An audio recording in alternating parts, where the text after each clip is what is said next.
Hey, what's going on, guys? It's Hans with Dirt King. Just wanted to show you some of the new features of our Proforce series upper control arms.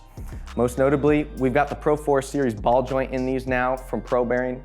They're going to offer increased strength as well as increased articulation. We carried over the bushings from our previous arms from Probearing. There's going to be the SilentSpin bushings. They're called SilentSpin because they don't make any noise, they don't require any maintenance. The inner sleeves are free spinning, so you get the benefits of a standard polyurethane bushing with the ride comfort of a standard OEM style rubber bushing. So it's the best of both worlds. These arms are constructed with 4130 tubing and MIG welded here in San Diego, California, finished with a durable satin black powder coat. We updated the badges on the sticker and the ball joint cap to match our new logo. With that said, these arms come pre-assembled, ready to install out of the box. We do have them in stock. For more information, head over to dirtking.com. If you have any questions once you get there, feel free to give us a call and we're happy to help. Thank you.